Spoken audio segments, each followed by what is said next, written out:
Bab 7. Di dalam nada bicara Ravindra yang datar, ada satu kehormatan yang tidak perlu dipertanyakan. Orang-orang itu langsung keluar dan memberikan ruang kepada pemilik kekuasaan tertinggi di Kitadara Finance Group. Nenek Kitadara mengangkat kepalanya dan melihat cucunya. Ini adalah cucunya yang paling disukainya dan juga paling dibanggakannya seumur hidupnya. Sejak dia menjadi direktur di perusahaan, nilai pasar keluarga Kitadara naik 20%, membuat Kitadara Finance Group tidak terkalahkan. Tapi, masalah pernikahan dia tidak pernah terselesaikan. Banyak orang yang mata duitan melihat generasi keempat keluarga Kitadara ini. Di depan orang luar, dia adalah direktur dengan auranya yang kuat. Tapi di depan neneknya, dia hanyalah satu junior. Jadi, saat orang lain tidak ada di sana, Ravindra juga menjadi jauh lebih lembut. "Nenek, kamu kenapa ada di sini?" Setelah orang lain keluar, dengan suara lembutnya Ravindra bertanya, "Kalau tidak enak badan, kenapa tidak panggil dokter ke rumah? Kenapa repot-repot datang ke sini? Kamu ini tidak perlu main-main. Jangan kira aku tidak tahu." Kesenangan di muka nenek Kitadara tidak bisa ditutupi. Dia berkata, "Berhubungan dengan penerus dari generasi keempat keluarga Kitadara, hal sepenting ini, bagaimana bisa aku tidak datang?" "Nenek, apanya penerus generasi keempat? Kamu salah paham ya? Dina sekarang masih belum mau nikah. Bagaimana bisa ada generasi keempat?" Ravindra langsung menjawab. Dia terus tidak mau mengakui hubungan dia dengan wanita di depannya ini. Nenek Kitadara mengetuk kepala Ravindra dan berkata, "Jangan macam-macam. Karena Jennifer tidak tahu mana yang baik dan buruk, mau meneruskan karir dia. Bahkan, biarkan saja dia mengejar karirnya. Aku sebagai chairman di Kitadara Finance Group, apakah takut tidak bisa menemukan wanita yang bersedia melahirkan anak kamu?" "Nenek, jangan-jangan kamu rencana membiarkan wanita di dalam ini melahirkan anak ini." Firasat buruk di hati Ravindra semakin kuat. Dia mengerutkan alisnya dan berkata, "Tidak bisa, benar-benar tidak bisa." Mata nenek Kitadara menjadi dingin. "Kamu masih memikirkan Jennifer itu? Ravindra, kamu suka dia. Jadi, aku tidak berkata apa-apa. Tapi, kamu lihat sendiri, dia menunda kamu berapa lama? Sudah bertahun-tahun. Kapan dia mau melahirkan anak untuk kamu? Memangnya kita keluarga Kitadara masih kekurangan uang? Kalau dia masih mau lanjut jadi model, bisa dilakukan setelah melahirkan anak. Tapi kamu tahun ini sudah umur 28. Kamu masih bisa tunggu berapa lama?" "Tapi nenek, kamu bukannya sudah janji dengan aku, asalkan aku duduk di posisi direktur, kamu tidak akan ikut campur urusan pernikahan aku." Ravindra juga sedikit marah. "Tapi kamu juga sudah janji dengan nenek. Saat kamu umur 28, kamu pasti sudah menikah." Nada suara nenek Kitadara juga menjadi tinggi. Terlihat sedikit marah juga. "Jennifer itu baiknya apa? Buat kamu tunggu bertahun-tahun, terus menggantungkan kamu, tapi tidak kasih janji dan hasil. Kalau tidak bisa melahirkan penerus untuk keluarga Kitadara, aku kenapa mau menjadikan wanita ini seperti ini jadi istri cucu aku?" Amarah dua orang di luar sedikit besar. Isabel yang ada di dalam ruang terbangun samar-samar. Isabel membuka matanya perlahan. Semua di depan matanya asing. Dekorasi yang indah, mebel yang mahal. "Ini di mana?" Tadi sepertinya dengar ada orang yang menyebut Jennifer. Jangan-jangan dirinya sakit dan muncul halusinasi. Jennifer jelas-jelas ada di Milan. Bagaimana mungkin ada di sini? Isabel baru mau bangun dari ranjang. Tiba-tiba dia mendengar suara dari luar. "Nyonya sudah bangun, cepat siap-siap." Setelah itu, Isabel melihat pintu terbuka. Dia melihat satu wanita tua masuk ke dalam. Di belakangnya ada beberapa dokter dan suster yang mengenakan baju rumah sakit. Isabel terkejut, sama sekali tidak tahu terjadi apa. Dia hanya ingat sebelum pingsan dia masih ada di kantor. Dia mau rapat. Astaga, dia bisa-bisanya melupakan rapat yang sepenting ini. Isabel baru mau bangun dari ranjang. Wanita tua itu langsung menghalangi gerakan Isabel. Matanya penuh dengan kesenangan dan kepuasan. "Jangan gerak, biarkan dokter periksa kamu sekali lagi," wanita itu berkata sambil tersenyum kepada Isabel. "Kamu sekarang adalah bagian dari keluarga kita, Dara. Ada urusan apa suruh orang lain yang kerjakan saja?" Isabel melihat orang itu dengan bingung. "Mohon maaf, kamu itu... Aku kenapa ada di sini?" Wanita tua itu langsung tertawa. Dia menjawab, "Aku adalah Khairman Kitadara Finance Group, nenek dari Ravindra. Nama kamu siapa?" "Isabel. Nama aku Isabel."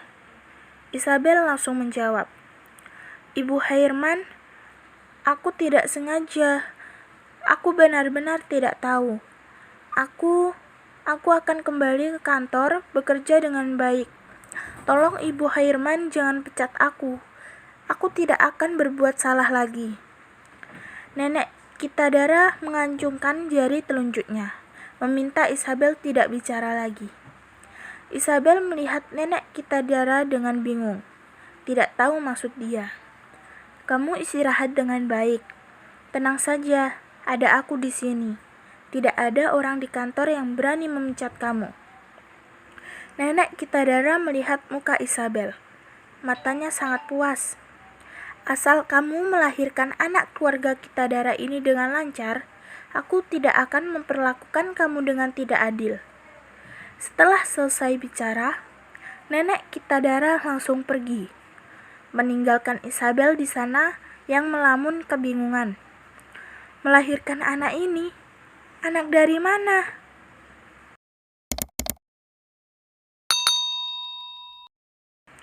Bab 8.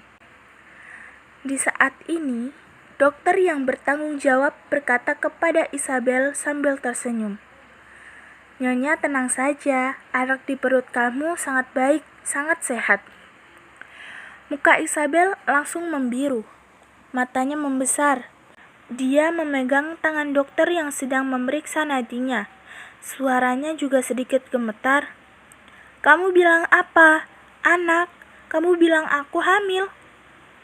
Walaupun dia sangat suka anak kecil, dia juga sangat ingin memiliki anak.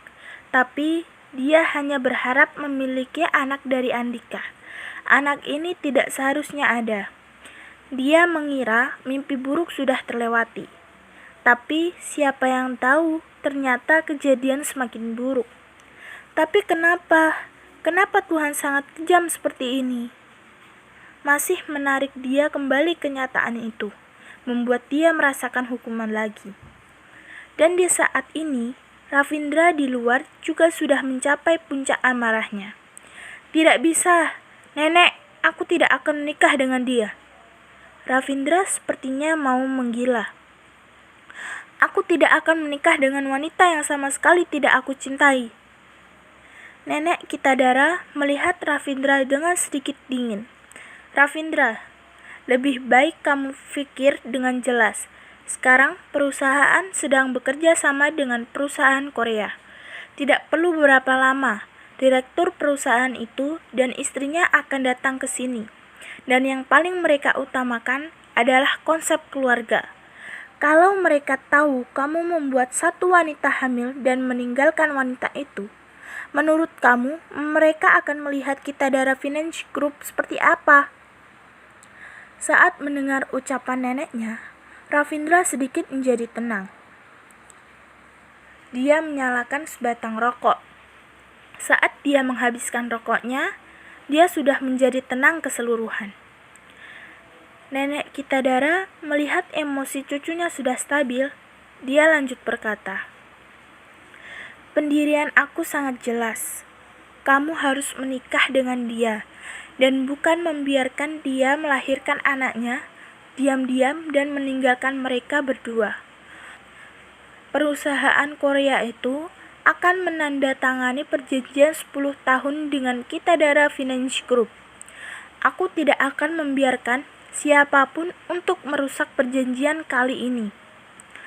Kitadara Finance Group tidak boleh, tidak ada penerusnya.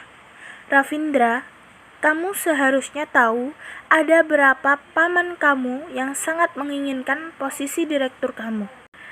Kalau kamu melakukan kesalahan sedikit, posisi kamu akan tergoyahkan." Dengan datar, nenek Kitadara lanjut berkata, "Kalau ada masalah di internet dan eksternal, Ravindra, kamu masih tidak tahu harus berbuat apa." Sudah diduga, Ravindra tergoyang. Yang dibilang nenek benar. Dia bisa duduk di posisi direktur ini karena nenek yang membuat dia naik ke posisi ini. Paman-paman dia benar-benar sangat kesal dengan hal ini. Tapi performa dia selama 2 tahun ini sangat baik, membuat nilai pasar Kitadara Finance Group naik 20%. Ini baru membuat mereka semua tutup mulut. Dia bukan anak yang tidak menurut, dia hanya tidak terima urusan pernikahannya dikontrol oleh orang lain. 1 bulan lalu, derita dia dan Isabel sudah muncul 1 kali. Saat itu, sudah ada orang yang mengkritik. Kalau kali ini tidak bisa diurus dengan baik lagi, mungkin akan benar-benar menimbulkan pengaruh negatif. Dan juga mungkin perwakilan dari perusahaan Korea sudah berpikir kalau wanita di berita itu adalah istri dia. Dia akhirnya mengangkat kepalanya melihat neneknya. Dengan lelah dia berkata, "Nenek, aku bisa setuju menikah dengan dia dan membiarkan dia melahirkan anak ini." Nenek Kitadara baru menganggukkan kepalanya dengan puas. Cucunya ini selalu menjadi kebanggaan terbesar dia. Tidak hanya pintar, dia juga penurut. Mengerti yang mana yang baik dan buruk. Mengerti bagaimana cara melihat keadaan. Sebagai penerus dari keluarga Kitadara, maka harus ada kerelaan. Tenangkan wanita itu dengan baik, Ravindra. Nenek percaya, kamu tahu harus berbuat apa. Nenek Kitadara menepuk bahu cucunya, lalu dia pergi dengan puas. Setelah Ravindra melihat neneknya pergi, dia menundukkan kepalanya. Matanya yang panjang itu terdapat pikiran yang tidak bisa dibaca oleh orang. Dia akan menikah, tapi kalau hidup bersama dengan wanita ini, itu tidak mungkin. Hanya 1 lembar kontrak pernikahan saja. Ravindra juga tidak takut. Isabel duduk di atas ranjang sambil memeluk lututnya dan menangis. Dokter dan suster di sana tidak tahu kenapa. Mereka saling melihat satu sama lain. Bisa mengandung penerus keluarga Kitadara, ini adalah hal yang sangat membahagiakan. Kenapa dia terlihat seperti sangat sedih? Jangan-jangan dia sama sekali tidak ingin mengandung anak ini. Tidak seharusnya. Ravindra pelan-pelan masuk ke dalam. Kakinya yang panjang dan lurus sangat cocok dengan mukanya yang tampan. "Pak Direktur, Nyonya." Dokter tidak bisa menahan diri untuk bicara. "Aku paham. Kalian keluar saja." Ravindra mengeluarkan auranya dan menjadikan dia seperti raja. Mereka semua pun menundukkan kepalanya. tidak berani membantah perintah dan keluar. Isabel mendengar suara, dia langsung mengangkat kepalanya. Dia langsung melihat Ravindra. Saat melihat pria ini, air mata Isabel seperti mutiara yang talinya terputus. Semuanya jatuh tanpa bisa dikontrol. Di saat ini, dia sudah tahu pria yang berdiri di depannya ini siapa.